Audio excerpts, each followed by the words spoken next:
No, Carol Ward. Yes. Thank you. Okay. Carol Ward is my name, Vice President of Dams, and I know that many of you have seen me here before, certainly in '06. Thank you for giving me time to speak. One of the reasons that I've been so active in dams for the last 25 years, which I can hardly believe, is that I've been determined to spare others the affliction of mercury health problems.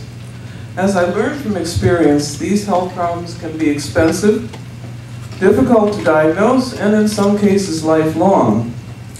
In 2006, you heard me talk about my life-threatening health breakdown, which did not begin to turn around until I had my silver dental mercury fillings replaced by a mercury-free dentist.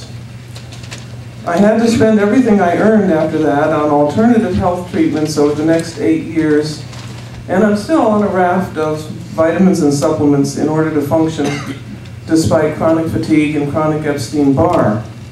My family has paid a high price for mercury in their dental fillings. My mother, Mary Jane Ward, died of Alzheimer's in 1997. I happen to feel that Dr. Haley has done wonderful research, and I feel that without all the mouthful of fillings she had, she might not have died so soon. My brother, age 66, has now had an accelerating degree of memory loss for the past year. It grieves me to see that mercury continues to be used in children's dentistry, and this means, of course, perpetuating mercury-related illnesses and risking disability in the next generation. It means a reduction in well-being for thousands of children and the adults they will become. However, the FDA has ruled that mercury amalgam fillings are harmless. The research of Drs. Murray Vimy and Fritz Lorscheider showed the mercury from the mother is passed on to the fetus. By the way, am I talking too loud or is this okay? Okay. Amalgam fillings with radioactive mercury were installed in the mouths of pregnant sheep.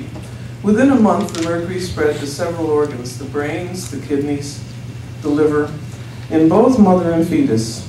A study by Techning in 1968 found that the concentration of methylmercury in fetal blood was about 20% higher in the fetus than the mother. This brings me to the point that dental practitioners have no right to lay the foundation for future health problems in infancy, yet it goes on. I know a woman dentist who has practiced traditional mercury-using in a mercury-using dental office for many years and has 3 grown sons, all of which have been affected by her having worked in a mercury office. The oldest has the most health issues, and she brought him to work when he was an infant. Asthma, bedwetting, sinusitis, and depression. He had the most problems. The second one has had a lot of ear infections, allergies, and malocclusion, and the youngest had symptoms of hyperactivity. All 3 were nursed, and I understand that could be also a greater exposure to the mother's mercury. Dr. G. Drash and others at the University of Munich, Germany, performed a human autopsy study of babies who died of SIDS. They found a definite correlation between the mercury level in the brain and kidneys of the babies and the number of amalgam fillings in the mother's teeth.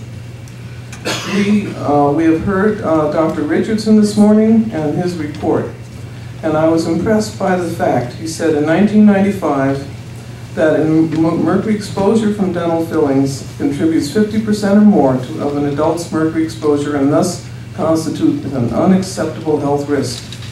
It has been my observation that nearly every person I have known who's been severely ill as an adult had episodes of illness after having mercury fillings placed as a child.